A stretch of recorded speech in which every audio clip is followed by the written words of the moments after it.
Je voudrais présenter un cher ami à moi, Juuso Kindelman,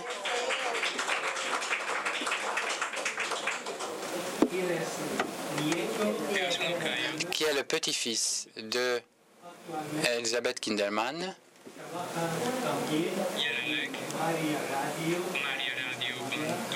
qui travaille pour Radio Maria, Hongrie,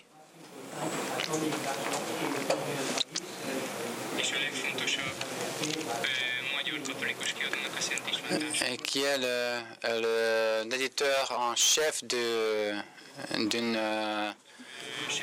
maison d'édition, Szent István Társulat. Il nous aidait beaucoup, il est très important pour nous, il est un personnage clé de cette maison d'édition. Il a joué un rôle très important dans la publication du journal intime d'Elisabeth. Peut-être vous vous souvenez, en lisant ce journal, une fois,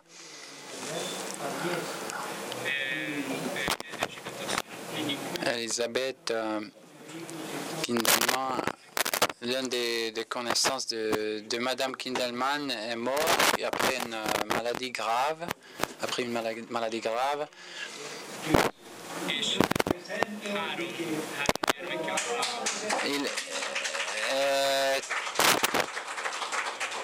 Il a laissé trois enfants. Et l'un de ces trois enfants, c'est Juuso. Laudetur Jésus Christ. Merci pour la présentation. Soyez les bienvenus. Quand je suis entré ici, il y a 2 heures, je me suis souvenu à deux endroits du Bible. Quand Jésus-Christ dit que 2 ou 3 de vous vous rassemblez en mon nom, je suis avec vous. L'autre, c'est dans les Actes des Apôtres, on peut lire. Dans l'Acte des Apôtres, on peut lire que les apôtres et la Sainte Vierge se sont rassemblés beaucoup de fois dans la salle du dernier dîner. Et ensemble avec les apôtres, il y avait Marie, et en rattachant ces 2 pensées de l'Écriture sainte, je crois très fortement que Jésus-Christ est avec nous parce que nous sommes rassemblés ensemble en son nom, et la Sainte Vierge est avec nous aussi. C'est une chose fantastique de voir, comment je vais dire, dès mon enfance, dès au début, j'étais présent à la naissance de ce mouvement de flamme d'amour, de cette toute petite flamme d'où je voyais qu'il y a des gens qui viennent chez nous et de nouveaux flammes sont allumées. Et quand j'ai aperçu cette carte mondiale, c'était un sentiment formidable de voir que ce n'est pas il ne s'agit plus d'une petite flamme, mais un feu énorme, un feu mondial. Dans les informations des actualités hongroises, on peut voir des incendies au monde partout. Et on peut voir que combien c'est détruisant, que ces feux sont détruisants. Mais il est très bon de savoir, de savoir qu'il y a d'autres types de feux, le feu du Saint-Esprit et le feu de la Sainte Vierge qui construit, qui nous protège, qui nous renforce. Je n'ai pas dit ça pour vous enthousiasmer, mais pour partager quelques souvenirs concernant ma grand-mère. Mais permettez-moi de m'asseoir à ma place, parce qu'il y avait quelques problèmes avec le projecteur. J'ai besoin de mon ordinateur.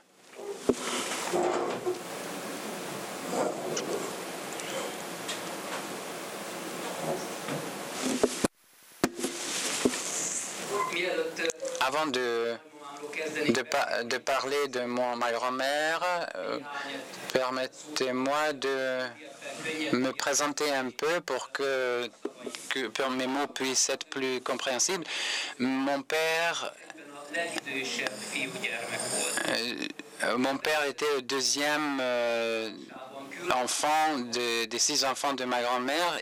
Je suis né à Peshidakou dans une maison de famille où ma grand-mère a vécu. Et 3 de ses enfants ont vécu ensemble avec elle quand j'étais là-bas, quand j'ai vécu là-bas. Je vais là-bas. Je pense que vous aurez l'occasion de voir cette maison, de visiter cette maison. Nous sommes trois frères. Je n'avais pas encore 3 ans en 1966. C'était l'époque de messages, des révélations. Ma mère est morte. Et depuis, à partir de ce temps-là, c'était ma grand-mère qui nous a élevés. Quelques années après, mon père est devenu handicapé. Il était retraité. Peut-être vous pouvez penser que c'était une enfance difficile. Oui, c'était difficile, mais c'était très, très belle aussi. Notre maison, notre jardin était grand. Peut-être vous allez voir. C'était un jardin plus grand que le moyen à Budapest. Les gens ont élevé les animaux. Il n'y avait pas d'asphalte sur les routes à côté. La grande route était très importante, mais il se passait quelques minutes sans aucun véhicule. Mais les gens se connaissaient très bien. À l'époque, les gens menaient une sorte de vie de campagne. Ils se sont créés des relations humaines. Aujourd'hui, l'image est tout à fait différente. Aujourd'hui, c'est plutôt une zone riche, un territoire des gens riches. À l'époque, c'était normal. Aujourd'hui, c'est un peu amusant. Quelques gens nous connaissaient. Quelques gens nous ont appelés les petits-fils de la flamme d'amour à l'époque. C'était très amusant. Le déploiement de cette flamme d'amour s'est déroulé devant nos yeux. Selon mes souvenirs, il y avait toujours des visiteurs dans notre maison.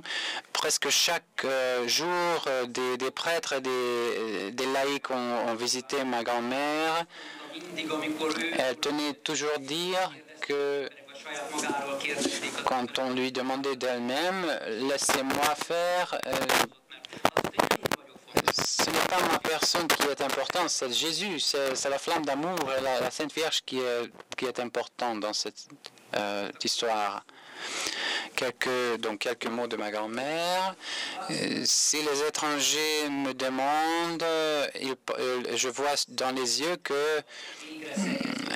qu'ils pensent qu'il s'agit d'une dame, qu'ils pensent à une dame mystique, une mi-sainte.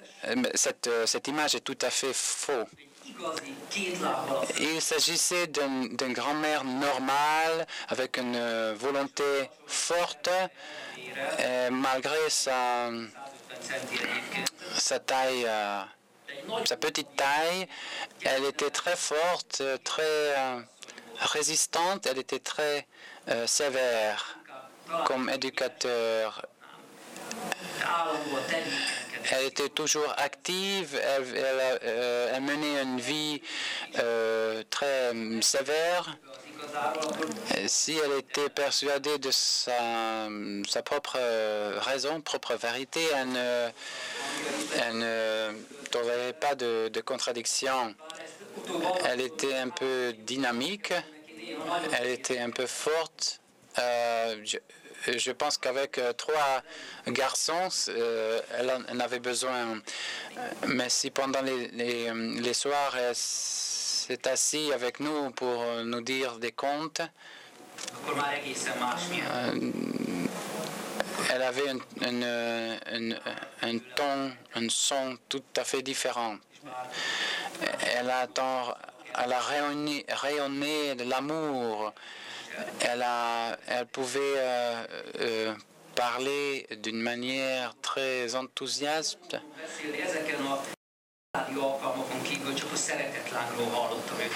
C'est seulement à l'occasion de la flamme d'amour qu'elle utilisait cette ton de parole. Mais permettez-moi de partager une vie quotidienne, une journée normale avec vous. Je ne sais pas quand elle se levait. Quand nous sommes levés, elle était toujours debout. Elle est allée à la Sainte Messe de la Metakertvalch, où elle est enterrée maintenant. Elle a fait notre petit déjeuner jusqu'à nos adolescences. Puisque mon père était handicapé, elle a eu très peu d'argent,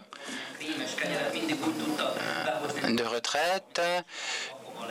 Elle nous a servi les simples sandwichs en tant comme un grand repas royal. Il y avait au fond de jardin, il y avait un petit pavillon d'elle qui était construit pour elle par ses enfants. Elle se reposait là-bas si elle en avait le temps. Les murs de cette petite maison étaient enrobés par des pierres blanches, par ses propres mains. Elle a transporté ces pierres d'une carrière proche. Autour de la maison, une sorte de jardin était construite par elle, avec beaucoup de fleurs, avec la copie de la grotte de Lourdes, avec la statue de la Sainte Vierge, bien sûr. Elle a construit aussi un petit château en roche, un rocher pour nous, pour qu'on puisse jouer avec nos petites figures. Quand nous sommes levés le matin, notre grand-mère a travaillé dans le jardin. À cause des rochers, c'était très difficile à maintenir l'ordre dans le jardin. Nous avons dû lui aider. Nous étions très malheureux à l'époque. Notre cousin ne devait pas y participer. Nous étions très tristes pour cela. Mais aujourd'hui, je dis que c'était très bien de travailler dans le jardin parce que ça nous entraînait pour la vie. Pendant la matinée, après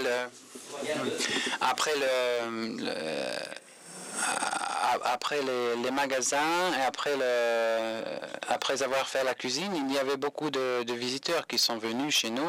C'était très mystique pour moi à l'époque, mais maintenant je sais que c'était les premières études des messages de Flamme d'amour. C'était les années 70. Il y avait des prêtres, il y avait des théologues, des scientifiques qui sont venus chez nous. Et il y avait un évêque aussi qui est venu chez nous. À l'époque, tout cela se dépassait dans cette petite pavillon au fond du jardin où la Sainte Vierge a donné des messages. Ma mère avait un très bon ton de chanson. Elle a beaucoup chanté sur la Sainte Vierge. Quand elle a fait la cuisine pour nous, c'était caractéristique parce que j'ai essayé de faire cela. Ça peut être utile. Bon, qu'est-ce qui s'est passé? Elle ne mesurait pas le temps de cuisson des repas avec une montre, mais avec une prière Notre-Dame, Notre Père et Ave Maria. Pour pouvoir créer une thé, ça a nécessité une dixième de chapelet, une soupe, c'était un chapelet entier. Alors, c'est une très bonne méthode. La prière et la cuisine ensemble. Après le déjeuner, il y avait un repos d'après-midi pour nous. Elle s'est retirée dans la petite maison, mais elle a fait les petits travaux autour de la maison. Dans l'après-midi, toujours, il y avait des visiteurs sans avertissement. C'était continu au début des années 70, qui étaient souvent intéressés seulement. Ma grand-mère était ouverte au début mais pour ses visiteurs, mais après un certain temps, elle en avait marre parce qu'elle n'aimait pas les adorateurs. Elle nous a envoyé au portail de les envoyer. J'avais une dizaine d'années. À l'époque, je leur ai dit que ma grand-mère n'est pas à la maison. Il y avait des gens qui se sont retournés de plusieurs fois. Et j'ai inventé de plusieurs raisons.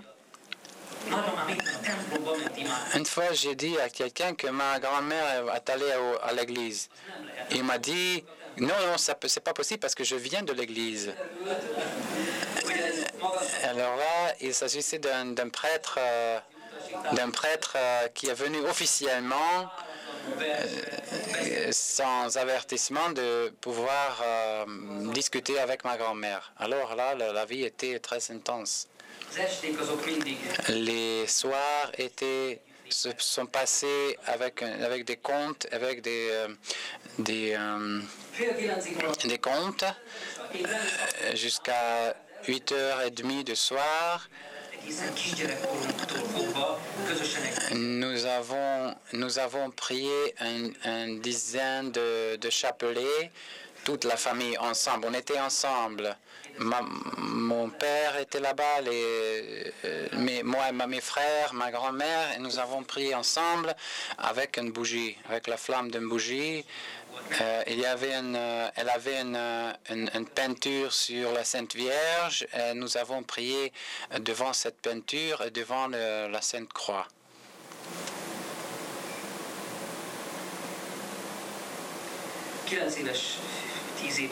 J'avais 9 ou 10 ans à peu près quand mon père s'est remarié, mais son deuxième mariage s'est échoué. C'était une faillite.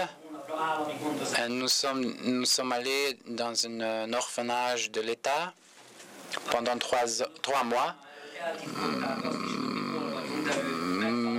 On n'a pas dit à ma grand-mère où on était, mais elle nous a retrouvés. Il y avait une trentaine ou quarantaine d'orphanages étatiques à l'époque, mais elle nous a retrouvés quand même, puisque les gardiens ne laissaient pas nous visiter. Elle est venue à la clôture nous visiter. Une fois, elle a réussi de nous amener à la maison pendant le week-end. Quand le lundi matin est arrivé, elle devait nous rendre. Elle a vu combien nous étions tristes. Elle ne nous a pas rendus, tout simplement, le lundi. Je me rappelle, ce soir-là, les gens de l'autorité sont venus. Elle leur a dit, pendant qu'elle vit, elle ne nous laissera pas aller à l'orphanage de l'État. Ces gens officiels ne pouvaient rien faire. ma grand-mère est allée à l'autorité pour qu'elle puisse notre éducateur officiel, mais elle était envoyée tout le temps avec des raisons différentes.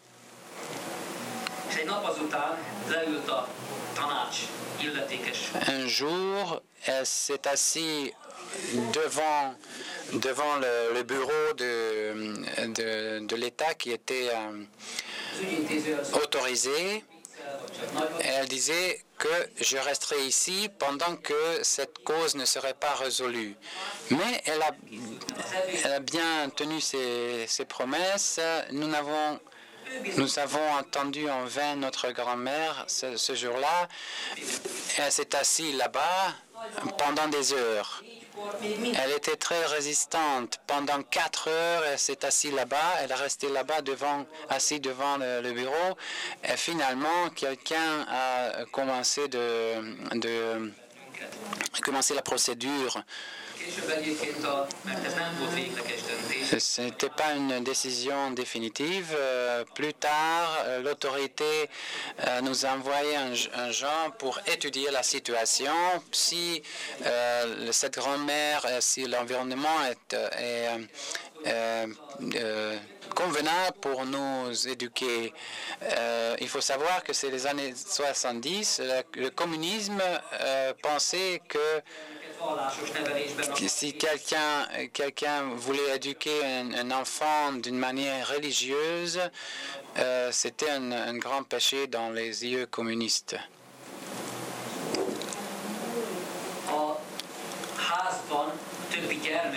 Dans la maison, les autres enfants qui étaient athées, comme adultes, ont proposé à ma grand-mère que si tu veux que tes petits-enfants doivent être éduqués par toi, alors là, sois gentil d'enlever toutes les images transcendantes, de l'image de Sainte Vierge et de Jésus-Christ. Ma grand-mère disait non, je laisserai tout ici, comme ça. Et quand le représentant de l'autorité est venu nous voir,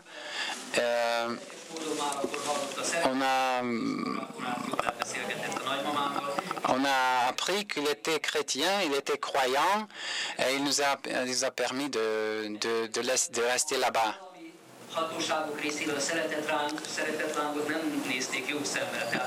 De la part de l'État communiste, la flamme d'amour n'était pas bienvenue du tout. À l'époque, l'Église et l'État ne pouvaient pas coexister d'une manière paisible. L'État a contrôlé, a dominé l'Église. Le garçon, le fils le plus petit de ma grand-mère était un policier, un agent de police qui s'appelait Emmanuel. Était dit que Emmanuel, vous ne serez pas avancé dans votre carrière, sauf si vous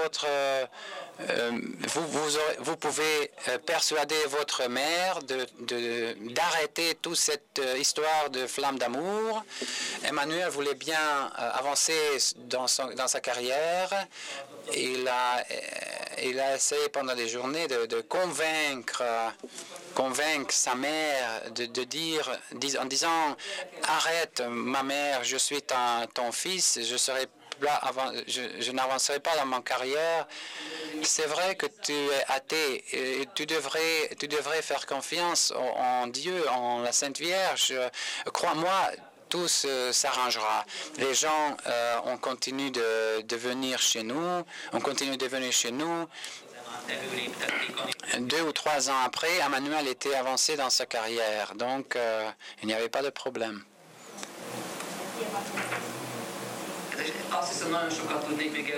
Je pourrais continuer pendant longtemps toute cette histoire, mais le temps est limité. Permettez-moi de partager une chose avec vous encore. À l'époque, une autre chose encore. Quand nous sommes allés à l'orphelinage de l'État, c'était 3 mois. C'était une période très, très triste.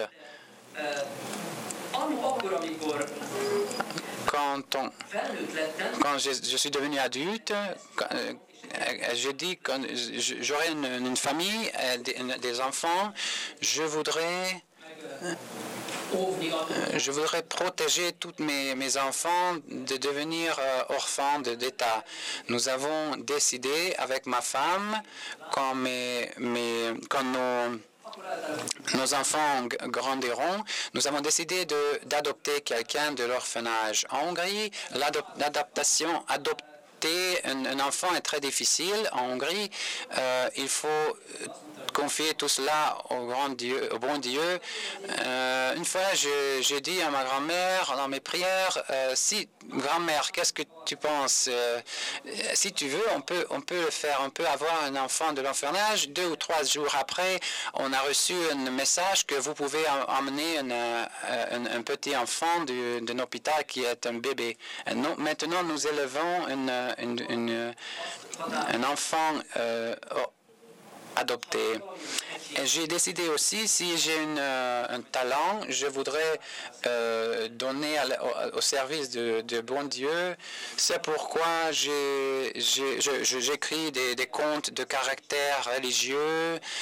Je travaille pour une maison d'édition catholique. J'ai eu un orchestre qui était proche de renouveau charismatique.